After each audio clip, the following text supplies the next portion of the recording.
नमस्कार दोस्तों, मैं हूं आपका होस्ट और दोस्त और आपका बहुत बहुत स्वागत है वाइस पाठशाला में। आज की क्लास के अंदर हम जो बच्चों को सबसे डिफिकल्ट चैप्टर लगता है, rise of nationalism in India, उसको हम पढ़ने वाले हैं। तो अगर आप ये वीडियो देखते हैं तो मेरी गारंटी है आपको कोई भी वीडियो देखने की ज़रूरत नहीं होगी। तो आपको इस वीडियो को स्टार्टिंग से लेके एंड तक पूरा देखना है ताकि आपके कंसेप्ट जो है वो क्लियर हो जाए। तो चलिए बिना किसी देरी के आज का सेशन हम स्टार्ट करते हैं। आज की क्लास में हम पढ़ने वाले हैं, पहले तो हम नेशनलिज्म का मतलब जानेंगे। नेशनलिज्म इन यूरोप पिछले वाले चैप्टर से थोड़ा इंटरलिंक करेंगे इसको, और इंडिया में नेशनलिज्म की कैसे शुरुआत हुई उसके बारे में देखेंगे। उसके बाद वर्ल्ड वॉर 1 का क्या इफेक्ट पड़ा हमारे नेशनलिज्म के ऊपर वो देखेंगे। उसके बाद हम गांधी जी का जो आइडिया था सत्याग्रह का उसके बारे में देखेंगे, और लास्ट में नॉन कॉपरेशन मूवमेंट जो है गांधी जी स्टार्ट करते हैं वहां तक पढ़ेंगे। इसके बाद का हम नेक्स्ट लेक्चर के अंदर पढ़ने वाले हैं, ठीक है। तो आई होप आपको जो है यहां तक कोई डाउट नहीं है। अब स्टार्ट करते हैं नेशनलिज्म इंडिया से। अब नेशनलिज्म इन इंडिया स्टार्ट करें उससे पहले वर्ड नेशनलिज्म का मतलब जान लेते हैं। नेशनलिज्म मतलब देश प्रेम की भावना। अब ये तो बहुत ऊपर ऊपर की बात है, देश प्रेम की भावना क्या होती है। देश प्रेम की भावना बढ़ने से पहले लोगों में यूनिटी होनी चाहिए। आप सबको पता है जैसे इंडिया है तो इंडिया में तरह तरह के लोग हैं, तरह तरह का रिलीजन फॉलो करते हैं, तरह तरह की लैंग्वेज बोलते हैं। तो इन सबको यूनाइट कैसे करेंगे हम? तो यूनाइट करने के लिए जो हमने स्ट्रगल किया, हमारा जो इंडिपेंडेंस स्ट्रगल था, उसके अंदर लोग जो है वो धीरे धीरे यूनाइट होने लग गए। क्यों यूनाइट होने लग गए? क्योंकि लोग अलग अलग हैं लेकिन उन सब की प्रॉब्लम एक है, ब्रिटिशर्स। और ब्रिटिशर्स से लड़ते लड़ते वो सारे लोग जो है वो यूनाइटेड हो गए और धीरे धीरे जो है वो लोगों के अंदर नेशनलिज्म की भावना आने लग गई। सेम केस था यूरोप के अंदर। यूरोप में भी अलग अलग लोग रह रहे लेकिन यूरोप के लोग भी वहां के राजा से परेशान थे तो लोग यूनाइट हुए और धीरे धीरे यूरोप के अंदर भी नेशनलिज्म आया। यूरोप में जो नेशनलिज्म की फीलिंग बढ़ी उसके बाद यूरोप के अंदर हमको अलग अलग नेशन स्टेट देखने को मिलते हैं। इसका मतलब यूरोप में पहले कहीं पे राजा का स्टेट था, मतलब किंगडम्स थी, डायनेस्टीज थी, स्टेट्स थे। उसके बाद में वहां पर अपने को नेशन स्टेट्स देखने को मिल गए। जैसे पहले वहां पे फ्रेंच एम्पायर था या रोमन एम्पायर था, ठीक है। उसके बाद हमको as French empire, French kingdom जैसा कुछ नहीं देखने को मिलता है। हमको देखने को मिलता है फ्रांस एक कंट्री बन चुका है। तो किंगडम से लेके कंट्री तक का जो सफर है, ये किंगडम से कंट्री बनने के सफर के अंदर एक चीज ने बहुत मदद की जिसको हम बोलते हैं नेशनलिज्म। तो यूरोप में जैसे जैसे नेशनलिज्म बढ़ा वैसे वैसे यूरोप के अंदर नेशन स्टेट्स बनते गए। फ्रांस बना, जो है वो जर्मनी बना, इटली बना, यूनाइटेड किंगडम बना। तो ये क्यों बना? क्योंकि वहां पे नेशनलिज्म की भावना बढ़ी। अब ये नेशनलिज्म क्या होता है? देश प्रेम, या जो है वो आप अपने देश के प्रति अगर समर्पण है तो उसको अपन नेशनलिज्म बोलते हैं, ठीक है। तो जैसे जैसे यूरोप के अंदर नेशनलिज्म बढ़ा, यूरोप के अंदर अलग अलग स्टेट्स बनने लगे। अब मैंने बोला नेशनलिज्म बनने से पहले लोग जो है यूनाइटेड होने चाहिए, लोग यूनाइटेड होने चाहिए। तो यूरोप के अंदर लोग यूनाइटेड कैसे हुए? क्योंकि यूरोप के अंदर लोगों ने अलग अलग स्टेप्स उठाए यूनाइटेड होने के लिए। जैसे उन लोगों ने अलग अलग सिंबल्स, अलग अलग आइकन्स, अलग अलग सॉन्ग्स, अलग अलग आइडियाज जो है अडॉप्ट किए, जिससे लोगों के अंदर सेंस ऑफ कलेक्टिव बिलोंगिंगनेस बढ़े। लेकिन ये एक दिन का प्रोसेस नहीं था, ये एक जो है वो बहुत लंबा चौड़ा प्रोसेस था। तो अभी तक मैंने आपको क्या बताया? यूरोप के अंदर जैसे जैसे नेशनलिज्म बढ़ा वैसे वैसे यूरोप के अंदर अलग अलग कंट्रीज बनी। अब नेशनलिज्म बढ़ाने के लिए पहले अपने को लोगों को यूनाइट करना पड़ेगा। तो हमने यूनाइट कैसे किया? हमने अलग अलग चीजें अपनाई। क्या क्या अपनाई? हमने अलग अलग आइकन्स, हमने अलग अलग सिंबल्स, अलग अलग सॉन्ग्स, अलग अलग आइडियाज के बेसिस पे हम लोग क्या हुए? यूनाइटेड हुए। और ये जो जर्नी थी वो एक दिन की जर्नी नहीं थी, ये एक लंबी प्रोसेस थी। तो आप देखिए सबसे पहले क्या लिखा हुआ है इसमें, nationalism in Europe was associated with formation of nation state. जैसे जैसे यूरोप के अंदर नेशनलिज्म बढ़ा, यूरोप के अंदर नेशन स्टेट्स बने, मतलब यूरोप में अलग अलग कंट्रीज बनी। तो इससे पहले क्या था? इससे पहले कंट्रीज नहीं थी, इससे पहले किंगडम्स थे। तो जैसे जैसे नेशनलिज्म बढ़ा किंगडम कम हुए और कंट्रीज बढ़ी। अब नेशनलिज्म की भावना बढ़ाने के लिए आपको पहले यूनाइट होना पड़ेगा। ठीक है, एक सेंस ऑफ कलेक्टिव बिलोंगिंगनेस, एक सेंस ऑफ यूनिटी आनी चाहिए। तो उसके लिए यूरोप के लोगों ने क्या किया, in this process people develop sense of belongingness with new. अब यूरोप के लोगों ने नेशनलिज्म जैसे जैसे बढ़ा, यूरोप के लोग भी धीरे धीरे यूनाइट होने लगे। कैसे कैसे यूनाइट होने लगे, वो सिंबल्स, उन्होंने अलग अलग सिंबल्स अपनाए। जैसे भारत माता की अपन फोटो बनाते हैं तो जर्मनी वाले लोगों ने जर्मेनिया बनाई, ठीक है। तो जब वो जर्मेनिया की फोटो देखते थे तो उन लोगों को लगता था हम सारे लोग क्या है, जर्मन है। तो धीरे धीरे सारे जर्मन लोग जो हैं वो धीरे धीरे यूनाइट हुए। नए नए आइकन्स लेकर आए हम, नए नए सॉन्ग्स, नए नए आइडियाज लेकर आए, जिससे लोग क्या होने लगे, यूनाइटेड। अब जैसे जैसे लोग यूनाइट हुए वैसे वैसे उनके अंदर नेशनलिज्म की भावना भी जो है वो बढ़ी। This making of national identity was a long process. अब ये जो लोग यूनाइट हो रहे हैं ये एक लंबा प्रोसेस है, एक दिन का प्रोसेस नहीं है। तो ये वाला तो हमने पिछले चैप्टर का पढ़ा है। इस वाले चैप्टर से हम स्टार्ट कर लेते हैं कि इंडिया के अंदर नेशनलिज्म की शुरुआत कैसे हुई। तो इंडिया में, क्योंकि आप सबको पता है इंडिया में ब्रिटिशर्स का रूल है, और वो ब्रिटिशर्स का रूल जो है वो बहुत ही ऑपरेसिव है। कैसा है, ऑपरेसिव, मतलब बहुत ही बेकार रूल है। तो अब ये बेकार रूल होता है तो सभी लोगों को प्रॉब्लम है।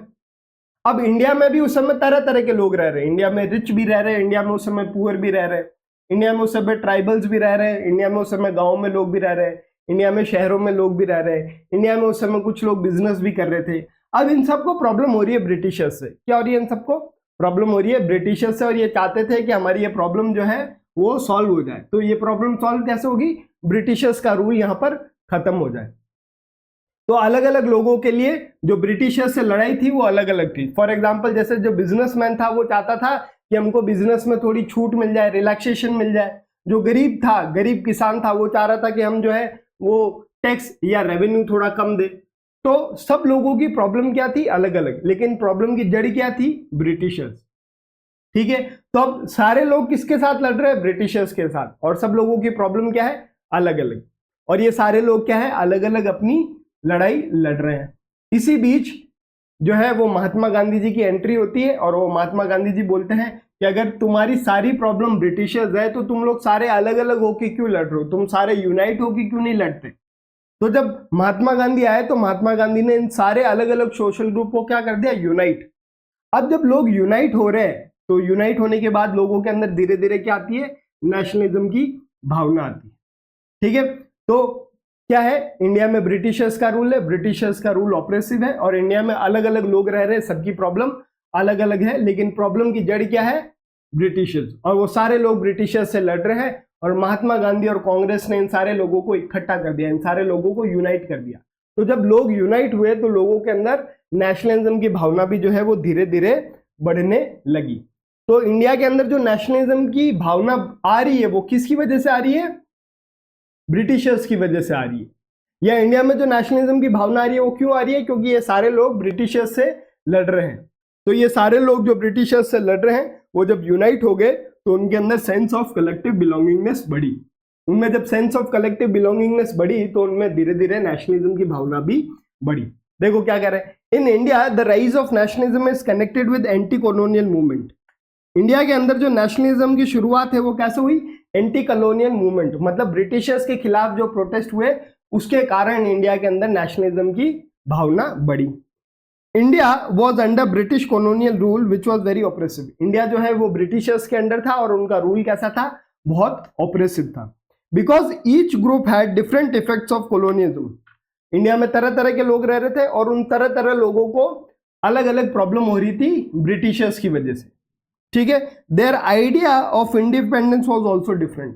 तो सब लोगों की जो डिमांड थी ब्रिटिशर्स से वो भी क्या थी, अलग अलग। फॉर एग्जाम्पल एक किसान चाह रहा है कि उसका जो रेवेन्यू है, जो टैक्स दे रहा है वो कम हो जाए।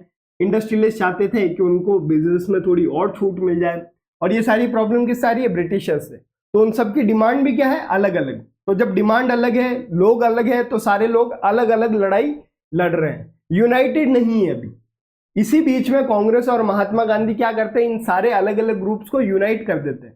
क्या हाँ, तुम्हारी डिमांड अलग है लेकिन तुम्हारी जो प्रॉब्लम है वो कौन है, ब्रिटिशर्स। तो क्यों ना तुम लोग सारे मिलकर ब्रिटिशर्स से लड़ाई लड़ो, और फिर जब ब्रिटिशर्स चले जाए तो तुम्हारी जो डिमांड है वो तुम जो है वो फुलफिल कर लेना। ठीक है, Congress under Mahatma Gandhi brought all this group under one movement. Congress और महात्मा गांधी ने क्या किया, अभी जो लोग अलग अलग लड़ाई लड़ रहे थे उन सबको क्या कर दिया, इकट्ठा कर दिया, यूनाइट कर दिया। अब जब लोग यूनाइट हो रहे हैं तो लोगों के अंदर नेशनलिज्म की भावना भी बढ़ रही है।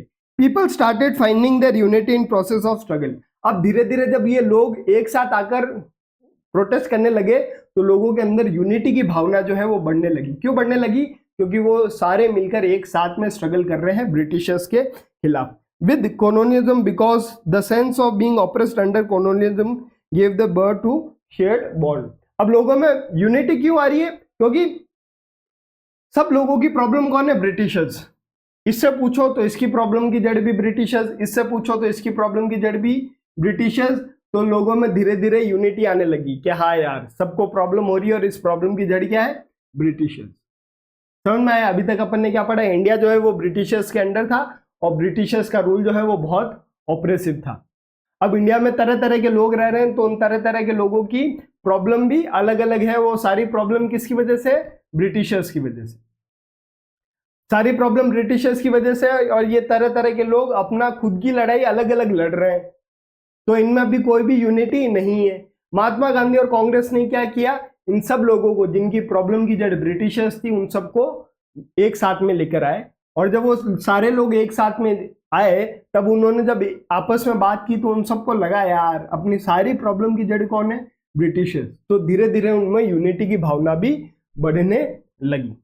ठीक है, यहां तक आई होप सबको क्लियर है। इंडिया में नेशनलिज्म की भावना क्यों बढ़ रही है, क्योंकि इंडिया के अंदर ब्रिटिशर्स का रूल ऑपरेसिव है, अलग अलग लोगों की अलग अलग प्रॉब्लम और उन सब की इंडिपेंडेंस का मतलब भी अलग अलग।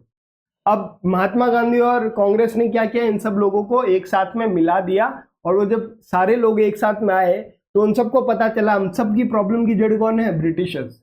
तो सब लोगों की प्रॉब्लम की जड़ ब्रिटिशर्स है, तो सारे लोग मिलकर ब्रिटिशर्स से लड़ने लगे। और जब वो सारे लोग मिलकर ब्रिटिशर्स से लड़ने लगे तो धीरे धीरे उनके अंदर एक यूनिटी की भावना पैदा होने लगी। अब जब लोग यूनाइट हो गए तो लोगों के अंदर धीरे धीरे फिर ये आ गया कि ब्रिटिशर्स को यहाँ से निकाल लो और हमारे को इंडिपेंडेंट एक लैंड चाहिए। और धीरे धीरे नेशनलिज्म की भावना इंडिया के अंदर भी आने लगी। ठीक है, इससे पहले महात्मा गांधी आते हैं, इससे पहले इंडिया के अंदर लोग ब्रिटिशर्स से लड़ रहे हैं, लेकिन वो लोग सारे अलग अलग लड़ रहे हैं, यूनाइट होकर नहीं लड़ रहे। महात्मा गांधी ने क्या किया, इन सभी लोगों को क्या कर दिया, यूनाइट। अब वो जब लोग यूनाइट हुए तो उनके अंदर नेशनलिज्म की भावना भी बढ़ने लगी। ठीक है, अब चैप्टर की शुरुआत है वर्ल्ड वॉर 1 से। वर्ल्ड वॉर 1 आप सबको पता है 1914 से लेके 1918 तक है। वर्ल्ड वॉर की प्रॉब्लम क्या, वर्ल्ड वॉर जो है वो 1914 से 1918 के बीच में। और ब्रिटिशर्स का रूल आपको पता है 1914 से काफी पहले 200 साल पुराना जो है। इसके अंदर ब्रिटिशर्स अगर अपन देखें तो जो है वो 16th सेंचुरी के अंदर जो है 16-17 सेंचुरी के अंदर इंडिया में आ जाते हैं और उनका रूल धीरे धीरे स्टार्ट भी हो जाता है। तो लोगों को प्रॉब्लम 200 सालों से है और वो 200 सालों से अपनी लड़ाई लड़ रहे हैं, लेकिन वो सारे अलग अलग लड़ रहे हैं। तो ऑपरेसिव रूल जो है वो वर्ल्ड वॉर से पहले है। कुल मिला के जब ब्रिटिशर्स इंडिया आए और उनका रूल स्टैब्लिश हो गया तो उनका रूल कैसा था, ऑपरेसिव। और इसी दौरान बीच में आ जाता है आपका वर्ल्ड वॉर 1। अब जब वर्ल्ड वॉर 1 आता है तो लोगों की प्रॉब्लम तो थी, अब लोगों की प्रॉब्लम वर्ल्ड वॉर 1 के कारण और बढ़ गई। क्यों बढ़ गई, क्योंकि वर्ल्ड वॉर 1 में एक पार्टी ब्रिटिशर्स भी है और ब्रिटिशर्स का रूल इंडिया में है, तो उसका इफेक्ट डायरेक्टली आपको इंडिया पे देखने को मिला। तो कुल मिला के लोग पहले से परेशान हैं, लेकिन जैसे ही वर्ल्ड वॉर 1 स्टार्ट हुआ लोगों की प्रॉब्लम और बढ़ गई। और वो प्रॉब्लम की जड़ क्या थी, ब्रिटिशर्स। प्रॉब्लम की जड़ क्या थी, ब्रिटिशर्स। और इसी दौरान वर्ल्ड वॉर 1 जब चल रहा होता है, इसी दौरान इंडिया में एंट्री होती है महात्मा गांधी की, और महात्मा गांधी इन सारे लोगों को यूनाइट कर देते हैं। जिन जिन लोगों को प्रॉब्लम हो रही है इन लोगों को क्या कर देते हैं, यूनाइट कर देते हैं। अब वो जब लोग यूनाइट होते हैं तो ब्रिटिशर्स के खिलाफ जो है वो प्रोटेस्ट करना भी स्टार्ट करते हैं।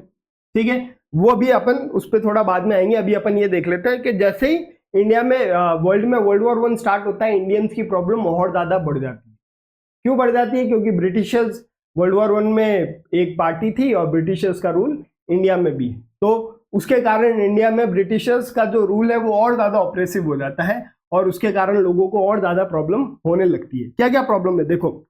After 1919 the national movement spread to new areas, new groups and new modes of struggle developed. ये एक सवाल आ सकता है कि 1919 के बाद इंडिया के अंदर जो नेशनल स्ट्रगल है वो बहुत ज्यादा एरिया में क्यों फैल जाता है, नए नए ग्रुप्स क्यों आ जाते हैं और नया प्रोटेस्ट करने का तरीका भी आ जाता है, ऐसा क्यों है? क्योंकि आपको पता है 1919 से पहले क्या चल रहा है, वर्ल्ड वॉर, ठीक है। वर्ल्ड वॉर 1918 में खत्म हो जाता है। 1990 में जैसे ही वर्ल्ड वॉर खत्म होता है, ये जो इंडिया में ब्रिटिशर्स के खिलाफ लड़ाई है और बढ़ जाती है, नए नए एरियाज को बढ़ जाती है, नए नए लोग इसके अंदर पार्टिसिपेट करने लगते हैं, स्ट्रगल का जो मोड है वो चेंज हो जाता है। तो ये क्यों होता है, तो उससे पहले अपने को जानना पड़ेगा इसकी प्रॉब्लम क्या हुई।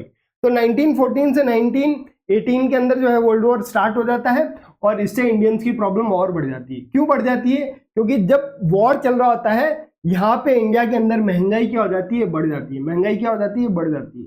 और जब वॉर चल रहा होता है तो ब्रिटिशर्स क्या करते हैं, इंडिया के लोगों को जबरदस्ती यहाँ से पकड़ के वर्ल्ड वॉर के अंदर लेके जाते हैं कि तुम हमारी तरफ से लड़ाई लड़ो, और अगर हम वर्ल्ड वॉर जीत जाते हैं तो वर्ल्ड वॉर के बाद हम तुमको तुम्हारी जो मांगे हैं वो पूरी कर देंगे। तो इंडियंस भी उसके अंदर जो है उनका सपोर्ट करते हैं। लेकिन वो जब वो वर्ल्ड वॉर खत्म हो जाता है, ब्रिटिशर्स अपना वादा निभाते नहीं है, तो लोग उससे भी नाराज हैं। ब्रिटिशर्स वॉर लड़ रहे हैं तो ब्रिटिशर्स का खर्चा बढ़ गया। अब ये जो खर्चा बढ़ा इसको इंडिया से ही लिया गया, इंडिया में टैक्स जो है वो इंट्रोड्यूस कर दिया, तो लोगों में और ज्यादा प्रॉब्लम हो गई। इसी दौरान 1920 और 1918 से 1920 के बीच में इंडिया में एक महामारी फैल जाती है। जैसे कोरोना आया ना, वैसे आज से 100 साल पहले एक और महामारी आई, तो उसमें बहुत सारे लोग मर जाते हैं, क्रॉप जो है वो डिस्ट्रॉय हो जाती है, तो इसके कारण लोगों की जो है वो प्रॉब्लम और ज्यादा बढ़ जाती है। अब देखो, people faced hardship during and after war and this war had created new economic and political situation। लोगों की जब वॉर चल रहा होता है, लोगों की हार्डशिप जो है वो बहुत ज्यादा बढ़ जाती है। क्यों बढ़ जाती है? क्योंकि वॉर के कारण इन्फ्लेशन बढ़ जाता है। इन्फ्लेशन मतलब महंगाई बढ़ जाती है। Prices of essential good double during war, मतलब 1914 में कोई चीज अगर 10 रुपए की मिल रही है तो वो 1918 आते आते 20 रुपए की हो गई, तो महंगाई बढ़ गई। तो महंगाई बढ़ेगी तो लोगों को प्रॉब्लम होगी। दूसरा क्या था, फोर्स रिक्रूटमेंट, क्योंकि ब्रिटिशर्स वॉर लड़ रहे थे तो उनको सैनिक चाहिए थे। इंडिया से लोगों को जबरदस्ती पकड़ के आर्मी के अंदर शामिल कर रहे थे और उनको वर्ल्ड वॉर 1 लड़ाने के लिए यहाँ से भेज रहे थे। उस समय एक ये भी प्रथा थी कि इंडियंस है जो है वो अब्रॉड ट्रैवल नहीं करते थे, उनको लगता था उनका रिलीजन जो है वो भ्रष्ट हो जाएगा, लेकिन फिर भी ब्रिटिशर्स लोगों को पकड़ पकड़ के लेके गए। Rural people were forced to join the army which made people angry, क्योंकि जबरदस्ती आर्मी में भेजा और 7 समंदर पार भेज दिया। पहले इंडियन 7 समंदर पार नहीं जाते थे, वो उसको एज अ टैबू मानते थे, तो ब्रिटिशर्स ने उनको भेज दिया, तो लोग और ज्यादा नाराज हैं। ब्रिटिशर्स का क्योंकि वॉर लड़ रहे तो खर्चा बढ़ गया, तो ब्रिटिशर्स का डिफेंस एक्सपेंडिचर बढ़ गया, और ये डिफेंस एक्सपेंडिचर जो बढ़ा ब्रिटिशर्स ने इंडिया के लोगों से ही लिया। Defence expenditure increase which was financed by war loans, तो ब्रिटिशर्स ने क्या किया, वॉर लोन्स लिए। जिन लोगों के पास पैसा था उन लोगों से पैसा लिया ताकि वो वॉर लड़ सके। Increase in custom duty, Britishers ने जो कस्टम ड्यूटी लगती थी, जो बाहर से सामान इंडिया आता था उसके ऊपर कस्टम ड्यूटी बढ़ा दी। जब कस्टम ड्यूटी बढ़ी, इसका मतलब जो बाहर का जो प्रोडक्ट आ रहा है, जैसे कपड़े आते थे, तो वो महंगे हो गए। और ब्रिटिशर्स ने इनकम टैक्स को इंट्रोड्यूस कर दिया, टैक्स इंट्रोड्यूस कर दिया, इससे पहले टैक्स नहीं था, ताकि वो ब्रिटिशर्स लड़ाई लड़ सके। 1918 और 1920 के बीच में जो है इंडिया के अंदर फेमाइन आता है। फेमाइन क्या होता है? Food shortage. अब ये फूड शॉर्टेज क्यों होता है? क्रॉप फेलियर हो गया, मतलब सारी फसल बर्बाद हो गई। इसी दौरान बीच में एपिडेमिक आता है, एपिडेमिक इन्फ्लुएंजा, जैसे कोरोना आई वैसे एक बीमारी आई इन्फ्लुएंजा, जिसके कारण बहुत सारे लोग मर गए। 1921 का जो सेंसस है वो हमको बताता है कि कम से कम इन 1918 से लेके 1920 के बीच में 12 से 13 मिलियन लोग जो है वो मर गए। मतलब 1.2 CR से लेके 1.3 CR, मतलब 1 करोड़ 20 लाख से लेके 1 करोड़ 30 लाख लोग जो है फेमाइन और एपिडेमिक के कारण मर गए। पीपल को लगा, लोगों को लगा कि वॉर खत्म होने के बाद इनकी जो ये सारी प्रॉब्लम है ये खत्म हो जाएगी। लोगों को क्या लग रहा है, ये वॉर खत्म होगा, क्योंकि ये प्रॉब्लम किस लिए बढ़ गई, वॉर के कारण, और वॉर खत्म होगा तो ये सारी प्रॉब्लम इनकी सॉल्व हो जाएगी, लेकिन ऐसा नहीं होता है। और इसी दौरान वर्ल्ड वॉर के दौरान ही महात्मा गांधी की एंट्री होती है 1915 में, और महात्मा गांधी बोलते हैं कि अगर तुम्हारी प्रॉब्लम का तुमको सोल्यूशन नहीं मिल रहा तो मेरे पास में एक तरीका है, अगर तुम वैसे अगर काम करोगे तो तुम्हारी प्रॉब्लम का सोल्यूशन मिल जाएगा। लोगों ने बोला क्या तरीका है, तो गांधी जी ने बोला सत्याग्रह अपनाओ। क्या अपनाओ? सत्याग्रह अपनाओ। At this stage, Mahatma Gandhi arrived and suggested new modes of struggle and people joined him. महात्मा गांधी ने सत्याग्रह सजेस्ट किया लोगों को और लोगों ने महात्मा गांधी की बात को मान लिया। अभी देखो एक बार मैं वापस बता देता हूं अपन ने क्या पढ़ा। अपन ने पढ़ा कि इंडिया के अंदर जो है वो 1919 के बाद जो है वो नेशनल स्ट्रगल बहुत बढ़ जाता है, नए लोग आ जाते हैं और नया प्रोटेस्ट करने का तरीका आता है। क्यों आता है? क्योंकि अपने को इससे पहले जाना पड़ेगा 1914 से लेकर 1918 के बीच में वर्ल्ड वॉर 1 होता है और उसके कारण इंडिया की जो प्रॉब्लम है, हार्डशिप है, वो और बढ़ जाती है। क्यों बढ़ जाती है? क्योंकि वॉर के दौरान इन्फ्लेशन बढ़ जाता है। इन्फ्लेशन मतलब महंगाई डबल हो जाती है, लोगों को जबरदस्ती आर्मी में रिक्रूट किया जा रहा है, ब्रिटिशर्स वॉर लड़ रहे हैं तो ब्रिटिशर्स का खर्चा बढ़ गया, डिफेंस एक्सपेंडिचर। अब वो जो खर्चा बढ़ा वो ब्रिटिशर्स ने इंडिया के लोगों से ही वसूला। कैसे वसूला? उन ब्रिटिशर्स ने वॉर लोन्स लिए, कस्टम ड्यूटी लगा दी जो बाहर से सामान आ रहा था, लोगों पे इनकम टैक्स इंट्रोड्यूस कर दिया। और इसी दौरान बीच में क्या आता है ना, 1980s और 1920s के बीच में एपिडेमिक आ जाता है, महामारी आ जाती है, क्रॉप फेलियर हो जाता है, फेमाइन आ जाता है, जिसके कारण जो है 1,20,00,000 से 1,30,00,000 लोग मर जाते हैं। लोगों को लगता है कि वर्ल्ड वॉर 1 खत्म हो जाएगा, हमारी प्रॉब्लम भी खत्म हो जाएगी, लेकिन ऐसा नहीं होता है। तो गांधी जी इसी दौरान बीच में जिन लोगों को प्रॉब्लम होती है उन लोगों को बोलते हैं कि तुम्हारी प्रॉब्लम का सोल्यूशन तुमको ऐसे नहीं मिलेगा, तुमको सत्याग्रह करना पड़ेगा, तुमको नया प्रोटेस्ट करने का तरीका अपनाना पड़ेगा। तो लोग जो है वो गांधी जी के साथ जुड़ जाते हैं। अब सवाल ये आता है कि गांधी जी का ये जो सत्याग्रह है ये क्या है? गांधी जी ने बोला अगर तुमको ब्रिटिशर्स से लड़ना है तो एक चीज कर सकते हो। क्या कर सकते हो? सत्याग्रह कर सकते हो। तो लोगों ने पूछा सत्याग्रह क्या है? कि ऐसा मूवमेंट जो कि ट्रूथ और नॉन वायलेंस के ऊपर बेस्ड है, ऐसा मूवमेंट जो ट्रूथ और नॉन वायलेंस के ऊपर बेस्ड है। लोगों ने बोला इससे क्या होगा? गांधी जी ने बोला अगर तुम्हारी डिमांड सच्ची है और तुम इनजस्टिस के खिलाफ लड़ रहे हो तो तुमको वायलेंस करने की जरूरत नहीं है। अगर तुम आदमी को बताओगे कि ये सच्चाई है, तू गलत है मैं सही हूं, तो धीरे धीरे आदमी वो खुद ही समझ जाएगा। मतलब ब्रिटिशर्स खुद ही समझ जाएंगे कि हमारा रूल जो है वो ऑपरेसिव है और ब्रिटिशर्स तुम्हारी डिमांड को मान लेंगे। लोगों ने बोला कि सत्याग्रह काम भी करेगा क्या, कि ट्रूथ और नॉन वायलेंस पर काम करेगा? गांधी जी बोलेगा अरे क्यों नहीं करेगा। लोगों ने बोला क्या इसका एग्जाम्पल है? गांधी जी ने बोला इससे पहले मैं साउथ अफ्रीका में था, वहां की सरकार भी जो है यहाँ की सरकार जैसी ऑपरेसिव थी, वहां की सरकार रेसिस्ट थी और वहां पर भी मैंने सत्याग्रह किया और मेरे को वहां पर जीत मिली। लोगों ने बोला सच्ची? तो गांधी जी ने बोला हाँ सही बात है, तुम पढ़ सकते हो, मैं साउथ अफ्रीका में था, वहां पर भी तुम्हारे जैसी ऑपरेसिव रूल थी, यहाँ पर भी ऑपरेसिव रूल है, मैंने अपनी वहां पे डिमांड मनवाने के लिए सत्याग्रह किया, मतलब ट्रूथ और नॉन वायलेंस का यूज लिया और वहां की सरकार हमारी बात मान गई, यहाँ की भी मान जाएगी। लोगों को लगा बढ़िया, तो लोग जो है वो गांधी जी के साथ और गांधी जी के इस नए आइडिया से जुड़ने लग गए। आइडिया ऑफ सत्याग्रह क्या है? Idea of Satyagraha is based on 2 principle, truth और non violence. Satyagraha emphasise on power of truth and need to search for truth. मतलब ये देखते हैं कि सच्चाई क्या है, सच्चाई के लिए लड़ो तुम। गांधी जी बोलते थे कि अगर तुम्हारा स्ट्रगल इनजस्टिस के खिलाफ है और वो ट्रू है तो वायलेंस की जरूरत नहीं है ऑपरेसर से लड़ने की। जो ऑपरेसर है, अगर तुम्हारी लड़ाई इनजस्टिस के खिलाफ है, सच्चाई के खिलाफ, सच्चाई के साथ में है और तुम अगर नॉन वायलेंट तरीके से प्रोटेस्ट करते हो तो ऑपरेसर को वायलेंस से समझाने की जरूरत नहीं है, वो नॉन वायलेंटली आपकी बातें मान लेगा। Oppressor is persuaded make believe to see the truth without the violence. इस मूवमेंट में ऑपरेसर को बताया जाता है कि तू देख सच्चाई क्या है और उसके अंदर जो है वायलेंस का हम यूज नहीं करते हैं। ठीक है, अब लोगों ने पूछा गांधी जी से कि यार आइडिया और सत्याग्रह बढ़िया है लेकिन ये काम भी करेगा नहीं करेगा? गांधी जी ने बोला बिल्कुल करेगा।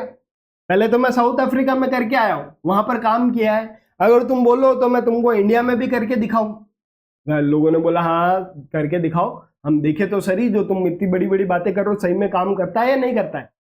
तो गांधी जी ने बोला साउथ अफ्रीका तो तुम लोग आए नहीं, तुम किताब पढ़ नहीं रहे हो, तो मैं एक काम करता हूं, मैं इंडिया के अंदर सत्याग्रह करके बताता हूं और देखना उसका रिजल्ट क्या आता है। तो लोग बोले ठीक है। तो गांधी जी क्या करते हैं, 1970 चंपारण के अंदर, बिहार के अंदर जो है उस समय इंडिगो की प्लांटेशन है। इंडिगो मतलब नील की प्लांटेशन है। अब इसकी वजह से क्या होता है ना, जब आप इंडिगो प्लांटेशन करते हो तो सॉइल की फर्टिलिटी बहुत कम हो जाती है। तो वहां के किसान परेशान थे कि हमारी सॉइल की फर्टिलिटी कम हो रही है और हमको पैसा भी नहीं मिल रहा है। तो वहां के किसान ब्रिटिशर्स से लड़ रहे थे कि हमको यहाँ पे इंडिगो का प्लांटेशन नहीं करना है और ब्रिटिशर्स उनकी बात नहीं मान रहे थे। गांधी जी वहां पर जाते हैं और किसानों को बोलते हैं तुम सत्याग्रह करो। किसानों ने पूछा क्या, बोला ट्रूथ और नॉन वायलेंस। और जो है बिहार चंपारण के लोग जो है वो सत्याग्रह करते हैं। तो 1917 चंपारण बिहार में गांधी जी इंस्पायर करते हैं किसानों को, inspire peasants to protest against oppressive indigo plantation system. लोगों को बोला तुम जो है वो सत्याग्रह करो और तुम्हारे को इसके अंदर जीत मिलेगी। तो पहला इंडिया के अंदर सत्याग्रह गांधी जी ने कहा किया, चंपारण बिहार 1917 में। किसके खिलाफ, इंडिगो प्लांटेशन के खिलाफ। किसके लिए, किसानों के लिए। इससे पहले साउथ अफ्रीका में कर चुके हैं, लेकिन इंडिया में 1917 में कर रहे हैं। 1917 खेड़ा गुजरात के अंदर भी किसान जो है, जैसे मैंने आपको बताया 1918 के अंदर फेमाइन आता है, मतलब क्रॉप फेलियर होता है, तो किसान अपनी जो है वो टैक्स नहीं दे पाते हैं ब्रिटिशर्स को। तो किसान चाह रहे हैं कि इस साल जो है हमारी जो है वो टैक्स के अंदर छूट हो जाए। तो गांधी जी ऐसे ही कुछ किसान प्रोटेस्ट कर रहे होते हैं वहां के लैंडलॉर्ड्स और ब्रिटिशर्स के खिलाफ कि हमारा इस साल टैक्स कम लिया जाए। गांधी जी खेड़ा जाते हैं, गुजरात जाते हैं और लोगों को बोलते हैं तुम यहाँ पर करो सत्याग्रह, तुम्हारी बात मान लेंगे। He supported peasants due to crop failure and epidemic. Peasants were demanding to relax revenue collection. Kheda में जो क्योंकि क्रॉप फेलियर हो गया था तो वहां के किसान डिमांड कर रहे थे कि उनका टैक्स कम लिया जाए और जो है वो रिलैक्सेशन दिया जाए। तो वो ब्रिटिशर्स उनकी बात मान नहीं रहे थे, गांधी जी जाते और बोलते सत्याग्रह करो। फिर 1918 अहमदाबाद गुजरात के अंदर जो है गांधी जी सत्याग्रह ऑर्गेनाइज करते हैं कॉटन मिल वर्कर्स के लिए। कॉटन मिल वर्कर्स को जो है वो वहां पे कम पेमेंट दिया जा रहा होता है और कॉटन मिल वर्कर्स वहां के फैक्ट्री से डिमांड कर रहे होते हैं कि हमारी तनख्वाह बढ़ाई जाए। गांधी जी वहां पहुंचते और बोलते सत्याग्रह करो। तो लोग इनकी बात मानते हैं और उनको सक्सेस मिलती है। तो फिर भारत के लोग बोलते हैं हाँ यार सिस्टम काम तो कर रहा है, अब हमको भी जो है वो सत्याग्रह करना चाहिए ब्रिटिशर्स से अपनी बात को मनवाने के लिए। अब देखो क्या लिखा हुआ है, Mahatma Gandhi fought against South African racist regime with the idea of Satyagraha. Mahatma Gandhi ने पहले साउथ अफ्रीका में सत्याग्रह कर दिया, वहां की रेसिस्ट मतलब स्किन कलर को देख के डिस्क्रिमिनेशन करना। अब साउथ अफ्रीका में उस समय ब्लैक्स रहते थे, व्हाइट्स रहते थे और मिक्स्ड रेस रहती थी। तो जो व्हाइट लोग थे उनका रूल ऑपरेसिव था ब्लैक्स और मिक्स्ड रेस के खिलाफ। तो गांधी जी ने वहां पे सत्याग्रह किया कि ये जो हमारे साथ डिस्क्रिमिनेशन हो रहा है ये नहीं हो on the basis of skin. ठीक है, फिर गांधी जी जनवरी 1915 के अंदर इंडिया में आते हैं। वर्ल्ड वॉर 1 चल रहा है अभी, 1914 से 1918 के अंदर वर्ल्ड वॉर चल रहा है और इसी दौरान महात्मा गांधी अपना आइडिया लोगों को बताते हैं और गांधी जी अलग अलग प्रोटेस्ट में पार्टिसिपेट भी करते हैं और वहां के लोगों को सत्याग्रह के बारे में बताते भी है। कहाँ कहाँ पर है, 1917 में 2 जगह है, चंपारण और खेड़ा, और 1918 के अंदर अहमदाबाद में। चंपारण में इंडिगो प्लांटेशन है, खेड़ा के अंदर क्योंकि क्रॉप फेलियर हो गया तो रेवेन्यू जो है वो टैक्स के अंदर रिलैक्सेशन चाह रहे हैं, और 1918 अहमदाबाद के अंदर कॉटन मिल वर्कर्स के खिलाफ ये प्रोटेस्ट है। तो गांधी जी ने ये तो बता दिया काम कर रहा है, लोगों ने देखा यार काम कर रहा है, तो गांधी जी ने बोला अब एक काम करते हैं पूरे इंडिया पे सत्याग्रह करते हैं। बहुत छोटा मोटा कर लिया, अब अपन पूरे इंडिया पे क्या करेंगे, सत्याग्रह करेंगे। इसी दौरान जब वर्ल्ड वॉर खत्म हो जाता है, वर्ल्ड वॉर क्या हो जाता है, खत्म हो जाता है। वर्ल्ड वॉर जैसे ही खत्म होता है ब्रिटिशर्स एक लॉ को पास कर देते हैं, उस लॉ को बोलते हैं अपन रॉलेट एक्ट। अब मैंने आपको बताया कि जैसे वर्ल्ड वॉर चल रहा है तो लोग प्रोटेस्ट कर रहे हैं, वर्ल्ड वॉर खत्म हो गया तो लोगों का प्रोटेस्ट और बढ़ गया। अब ब्रिटिशर्स को लग रहा है यार ये प्रोटेस्ट तो बढ़ता जा रहा है, इसको रोकना पड़ेगा। तो ब्रिटिशर्स इंडियन लोगों का प्रोटेस्ट को रोकने के लिए एक लॉ लेके आए जिसको अपन बोलते हैं रॉलेट एक्ट। अब ये एक्ट में क्या था, ब्रिटिशर्स ने बोला कि कोई भी हमारे खिलाफ या हमारी सरकार के खिलाफ प्रोटेस्ट करता हुआ पाया गया या हमारी गवर्नमेंट को गिराने के अंदर प्रोटेस्ट करता हुआ पाया गया तो उसको हम 2 साल सीधा जेल भेज देंगे, कोर्ट वोट नहीं लेके जाएंगे, केस वेस लड़ने का अधिकार नहीं है। ठीक है, तो इससे ब्रिटिशर ने क्या किया ना, ब्रिटिशर हर एक प्रोटेस्टर को पकड़ के ले जाते थे। ब्रिटिशर्स ने बोला कि कोई भी वायलेंट तरीके से प्रोटेस्ट करता हुआ पाया गया या कोई भी टेररिज्म की एक्टिविटी में पाया गया तो हम उसको सीधा जेल डाल देंगे। ये तो था रॉलेट एक्ट। लेकिन इस रॉलेट एक्ट की वजह से ब्रिटिशर्स क्या कर रहे थे, जो लोग पीसफुली प्रोटेस्ट कर रहे थे उनको भी डाल रहे थे। गांधी जी अभी एक आइडिया लेके आए नॉन वायलेंट तरीके से प्रोटेस्ट करने का। ब्रिटिशर्स नॉन वायलेंट तरीके से जो लोग प्रोटेस्ट कर रहे हैं उनको भी पकड़ पकड़ के जेलों में डाल रहे हैं। तो रॉलेट एक्ट खराब था और गांधी जी को लगा यार इसके खिलाफ अपने को प्रोटेस्ट करना चाहिए। तो गांधी जी ने बोला अब हम सत्याग्रह करेंगे पूरी कंट्री के अंदर रॉलेट एक्ट के खिलाफ। ठीक है, अब देखो 10 मार्च का समय 1919 इंपीरियल लेजिस्लेटिव काउंसिल, मतलब आज की जो पार्लियामेंट है, ब्रिटिशर्स की जो उस समय पार्लियामेंट थी उसको अपन बोलते थे इंपीरियल लेजिस्लेटिव काउंसिल, और ये पास करती है एक रॉलेट एक्ट को। रॉलेट एक्ट क्या है? It was passed to suppress militant national activities, मतलब जो वायलेंट तरीके से नेशनल मूवमेंट चला रहे हैं उनको सप्रेस करने के लिए ये लॉ पास कराया गया। But Britishers use it to suppress peaceful political activist, लेकिन ब्रिटिशर्स ने उसको, जो लोग पीसफुली प्रोटेस्ट कर रहे थे, उसको दबाने के लिए भी किया। Gandhi ji wanted to launch nation wide Satyagraha, non violent civil disobedient against Rowlatt Act. Gandhi ji को लगा अब समय आ गया है, पूरे नेशन पे हम सत्याग्रह करेंगे, अब हम छोटी छोटी जगह पे नहीं करेंगे। रॉलेट एक्ट था क्या? Imprisonment of 2 years without trail if found indulge in anti nationalist activities. कुल मिला के यही था, जेल भेज देंगे 2 साल के लिए बिना किसी कोर्ट ट्रायल के लिए। उस समय एक बड़ा नारा चलता था, नो अपील, नो वकील, नो दलील। अपील, वकील और दलील आप कोर्ट में करते हो तो मतलब कोर्ट वाला सिस्टम ही हटा दिया।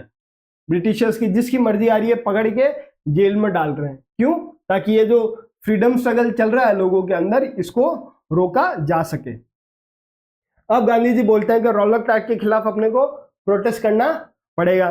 तो गांधी जी 6 अप्रैल को, 10 मार्च को आ रहा है, 10 मार्च को रॉलेट एक्ट आ रहा है, 6 अप्रैल को गांधी जी रॉलेट एक्ट के खिलाफ हड़ताल निकाल देते। Gandhi ji started hartal against oppressive Rowlatt Act. Gandhi ji hartal निकालते हैं। हड़ताल कैसी? Non violent. अब ब्रिटिशर्स क्या करते हैं? ब्रिटिशर्स, क्योंकि हड़ताल चल रही है, हड़ताल मतलब एक तरह का कर्फ्यू, लोगों ने दुकानें वुकानें बंद कर दी। ब्रिटिशर्स को डर लग रहा है कि यार ये जो लोग प्रोटेस्ट कर रहे हैं ये हमारी railway line, telegraph line, telephone line, इन सबको डिस्टर्ब कर देंगे। तो ब्रिटिशर्स ने क्या किया, जो प्रोटेस्ट कर रहे थे उनको पकड़ पकड़ के जेल में डालना स्टार्ट कर दिया। और जो भी, जैसे गांधी जी को भी बोल दिया आप दिल्ली नहीं जा सकते, आपको इसी एरिया में रहना है, और जितने भी प्रोटेस्टर्स थे उनको पकड़ पकड़ के जेलों में डालना स्टार्ट कर दिया। ठीक है। ब्रिटिशर्स वर स्केयर्ड दैट हड़ताल would disturb lines of communication, क्योंकि गांधी जी ने हड़ताल निकाल दी 6 अप्रैल को। किसके खिलाफ? रॉलेट एक्ट के खिलाफ। रॉलेट एक्ट कब आया? 10 मार्च को। जब हड़ताल निकाली तो ब्रिटिशर्स को डर लगा कि हमारी कम्युनिकेशन लाइन को ये डिस्टर्ब कर देंगे, तो ब्रिटिशर्स ने हड़ताल को रोकने के लिए क्या किया? लीडर्स को पकड़ पकड़ के जेल में डालना स्टार्ट कर दिया। ये सत्याग्रह जो है वो ज्यादातर पंजाब साइड में बहुत तेजी से चल रहा था। तो पंजाब में अमृतसर के आसपास के एरिया को लोगों को पकड़ पकड़ में जेल में डाल दिया, लीडर्स को। गांधी जी को भी मना कर दिया, आप दिल्ली नहीं जाओगे। ठीक है। अब एक घटना आती है 10 अप्रैल की, उसके 4 दिन बाद। मैंने आपको बोला पंजाब रीजन में ये बहुत ज्यादा चल रहा है। अब पंजाब रीजन में क्या होता है ना, लोग प्रोटेस्ट कर रहे होते हैं। लोग क्या कर रहे होते हैं? प्रोटेस्ट कर रहे होते हैं। और कुछ लोग जो है वो गवर्नमेंट बिल्डिंग्स को अटैक कर दिया। लोग पीसफुली प्रोटेस्ट कर रहे हैं और कुछ लोगों ने गवर्नमेंट बिल्डिंग्स को क्या कर दिया? अटैक कर दिया। जैसे ही उन लोगों ने गवर्नमेंट बिल्डिंग्स को अटैक किया, ब्रिटिशर्स ने आए और वहां पे मार्शल लॉ लगा दिया। मार्शल लॉ मतलब एक तो कर्फ्यू लगता है, ब्रिटिशर ने मार्शल लॉ लगा दिया। मार्शल लॉ मतलब मिलिट्री का कानून, मिलिट्री रूल लगा दिया। ऑर्डिनरी जो सिटीजन्स के राइट है वो सारे सस्पेंड कर दिए। ब्रिटिशर ने बोला कोई भी अगर हमारे खिलाफ प्रोटेस्ट करता हुआ पाया गया तो मार्शल लॉ है, मतलब जो लॉ बना हुआ उसको हम ध्यान नहीं देंगे, हमको इस प्रोटेस्ट को रोकने के लिए जो करना है हम वो करेंगे। Amritsar police open fire and peaceful protest which resulted into people attacking government institution. 10 अप्रैल की घटना है। अमृतसर पुलिस ने जो लोग पीसफुली प्रोटेस्ट कर रहे हैं उस पर गोली चला दी। जब गोली चलाई तो प्रोटेस्टर्स जो है वो वायलेंट हो गए और उन्होंने गवर्नमेंट इंस्टीट्यूशंस को अटैक कर दिया। अब to suppress violent protest Britishers impose martial law, military government, suspension of ordinary law. अब जब लोग गवर्नमेंट बिल्डिंग्स पर अटैक कर रहे हैं तो ब्रिटिशर ने क्या किया? मार्शल लॉ लगा दिया। मार्शल लॉ मतलब मिलिट्री का रूल, और जिसमें लोगों के ऑर्डिनरी लॉ है वो अब काम नहीं करेंगे, और जनरल डायर को वहां का कमांडर बना दिया। घटना देखो, 10 मार्च को जो है वो रॉलेट एक्ट आ रहा है। 6 अप्रैल को गांधी जी ने रॉलेट एक्ट के खिलाफ सत्याग्रह लॉन्च कर दिया। 10 अप्रैल को 10 अप्रैल के टाइम पे अमृतसर के अंदर ये पीसफुल जो प्रोटेस्ट है ये वायलेंट हो जाता है। अमृतसर के अंदर लग जाता है मार्शल लॉ। इसके 3 दिन बाद जो है वो बैसाखी का फेस्टिवल है। 13 अप्रैल 1919 बैसाखी का फेस्टिवल है, और बहुत सारे लोग गांव से अमृतसर बैसाखी मनाने के लिए आए, और कुछ लोग जो है वो रॉलेट एक्ट के खिलाफ प्रदर्शन करने के लिए अमृतसर आए। 2 लोग आए हैं, एक बैसाखी मनाने के लिए, एक रॉलेट एक्ट के खिलाफ प्रोटेस्ट करने के लिए। और अमृतसर में क्या लगा हुआ है, मार्शल लॉ, मतलब लोग इकट्ठे नहीं हो सकते। ये सारे लोग जो है वो जलियांवाला बाग के अंदर इकट्ठा हो गए। अब ये जलियांवाला बाग जो है वो इंक्लोज्ड है, मतलब चारों तरफ उसकी बड़ी बड़ी दीवारें हैं, एंट्री और एग्जिट के लिए गेट बने हुए। अब जनरल डायर को पता चलता है कि मार्शल लॉ लगा हुआ है और लोग जो है वो जलियांवाला बाग के अंदर तुम्हारे खिलाफ प्रोटेस्ट कर रहे हैं। तो जनरल डायर क्या करता है, अपनी आर्मी के साथ आता है, उस ग्राउंड को बंद करवा देता है, क्योंकि दीवारें हैं तो गेट पे खड़ा हो जाता है और आर्मी को बोलता है गोली मार दो। अब कुछ लोग तो इसमें उनको पता ही नहीं है क्या रॉलेट एक्ट है क्या है, क्योंकि गांव से आए। रॉलेट एक्ट जो है और इसके खिलाफ जो सत्याग्रह है सिर्फ शहरों में ही है, लोगों को शहरों में ही पता, क्योंकि उस समय इंस्टाग्राम का रील वाला जमाना तो था ही नहीं कि सब लोगों को पता चल जाए। तो कुछ लोगों को पता ही नहीं है कि मार्शल लॉ लगा हुआ, वो तो ऐसे ही है। और जनरल डायर ने क्या किया, उन सबके ऊपर गोलियां चलवा दी, वो बहुत सारे लोग इसमें मर जाते हैं। तो ये जो इंसिडेंट है ये जलियांवाला बाग इंसिडेंट कहलाता है। और ये कब हुआ, 13 अप्रैल को। क्या था इसके अंदर, large number of people gathered in enclosed ground Jallianwala Bagh. क्यों गैदर हुए, कुछ लोग तो प्रोटेस्ट कर रहे हैं रॉलेट एक्ट के खिलाफ, और कुछ लोग जो है बैसाखी मनाने के लिए आए हैं गांव से, उनको पता ही नहीं है मार्शल लॉ लगा हुआ है। जनरल डायर आते हैं, ग्राउंड को बंद करवाते हैं और ओपन फायर करवा देते हैं, जिसमें बहुत सारे लोग मर जाते हैं। अब जब ये जलियांवाला बाग इंसिडेंट होता है तो जब बाकी लोगों को पता चलता है तो वो और तेजी से प्रोटेस्ट करने लग जाते हैं, और जितनी तेजी से वो प्रोटेस्ट करते हैं ब्रिटिशर उतनी तेजी से उनको वापस ऑपरेस भी कर देते हैं। जैसे फिर जो कोई भी प्रोटेस्ट करता हुआ पाया गया उसको बोला तू जमीन पे रेंग रेंग के चल, अपनी नाक रगड़ हमारे सामने, हमको जो है वो सल्यूट कर। ठीक है, कुछ गांवों में तो ब्रिटिशर ने पूरे गांव को जो है वो भेड़ बकरी की तरह अंदर डाल के उनके ऊपर उनको बहुत मारा, उनके ऊपर जो है वो गोलियां चलवाई। ये पूरा जो है इंसिडेंट पूरा नॉर्थ इंडिया पंजाब वाले रीजन में चल रहा है। ठीक है, अब जो है वो जनरल डायर ने क्या किया, सारे लोगों को मरवा दिया यहाँ पे जो इकट्ठा हुए जलियांवाला बाग में। फिर किसी ने पूछा यार सब लोगों को क्यों मारा इसमें, कुछ लोग तो प्रोटेस्ट भी नहीं कर रहे थे, वो तो बैसाखी मना रहे थे। जनरल डायर बोला नहीं, इन लोगों को मेरे को सबक सिखाना है। क्या सबक सिखाना है कि मैंने बोला मार्शल लॉ लगा हुआ है तो मार्शल लॉ लगा हुआ है, मेरे खिलाफ कैसे प्रोटेस्ट कर रही है। जब बोल दिया कोई भी प्रोटेस्ट नहीं करेगा तो क्यों करना है। तो ये इसने जनरल डायर ने इतना हार्ड स्टेप क्यों उठाया, ताकि लोगों के अंदर डर बना रहे कि ब्रिटिशर्स की बात अपने को माननी है, एक मॉरल रिस्पेक्ट ब्रिटिशर्स के खिलाफ है। इसका ऑब्जेक्टिव क्या था जनरल डायर का, मॉरल इफेक्ट क्रिएट करना, create feeling of terror and way among the protesters. मतलब जो प्रोटेस्ट कर रहे हैं उनके मन के अंदर डर और रिस्पेक्ट की भावना पैदा होनी चाहिए ब्रिटिशर्स के लिए, मॉरल इफेक्ट क्रिएट करना था, इसलिए जनरल डायर ने इन सबको मरवा दिया। अब जब जनरल डायर ने मरवाया तो प्रोटेस्ट और ज्यादा फैला, protest became more violent after Jallianwala Bagh incident. पहले लोग पीसफुली प्रोटेस्ट कर रहे थे, अब लोग वायलेंटली प्रोटेस्ट कर रहे हैं, और वायलेंटली प्रोटेस्ट कर रहे हो तो ब्रिटिशर्स का एक लॉ तो था ही रॉलेट एक्ट, पकड़ के सीधा जेल में डाल देंगे। Britishers suppress protest brutally as they force people to.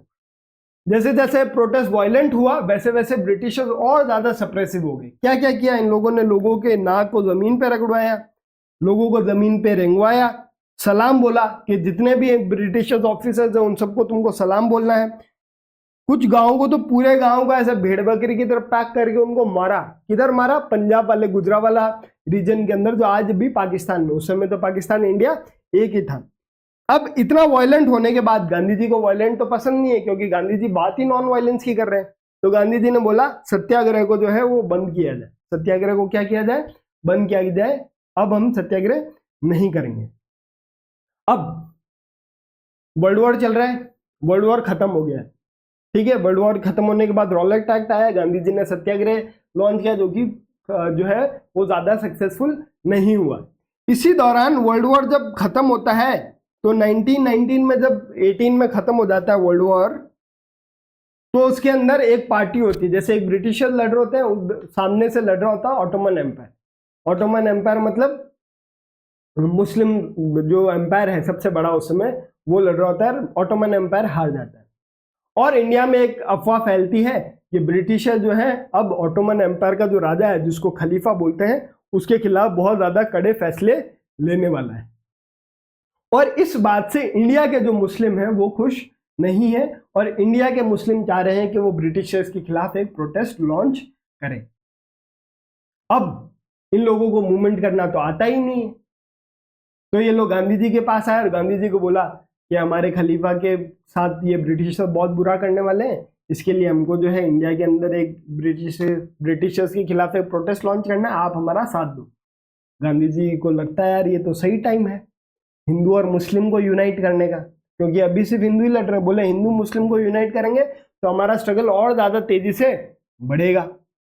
अब ये मूवमेंट कौन बोल रहा है? जो मुस्लिम यहाँ पे नाराज हुए, गांधी जी के पास कौन गए? गांधी जी के पास गए अली ब्रदर्स, मोहम्मद अली और शौकत अली। ये चाह रहे हैं कि ब्रिटिशर्स के खिलाफ इंडिया में हम एक प्रोटेस्ट लॉन्च करें जिसमें खलीफा के साथ ज्यादा बुरा नहीं किया जाए। और ये गांधी जी के पास जाते हैं और गांधी जी को लगता है सही टाइम है इन दोनों को यूनाइट करके सत्याग्रह जो अभी हमने छोटे एरिया पे किया था, जो अभी सिर्फ शहरों में ही था, अब पूरे इंडिया पे लॉन्च करना है, गांव में भी करना है, शहरों में भी करना है, हर एक आदमी को इसके अंदर इंक्लूड हम करेंगे। तो गांधी जी को लगता है कि हाँ अब हम खिलाफत हिंदूज को लेके और मुस्लिम को लेके, हिंदूज अपना लड़ी रहे, मुस्लिम को लेके भी एक मूवमेंट लॉन्च करेंगे।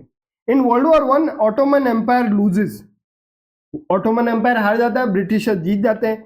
रूमर फैलता है, rumour spread that harsh peace treaty will be imposed on Ottoman Empire खलीफा। खलीफा कौन होता है? Spiritual head of Islamic world. अब क्योंकि उस पर अफवाह फैल गई कि उस पर बहुत ज्यादा हार्ड स्टेप्स लेने वाले हैं, तो 1990 बॉम्बे के अंदर एक खिलाफत कमेटी बनती है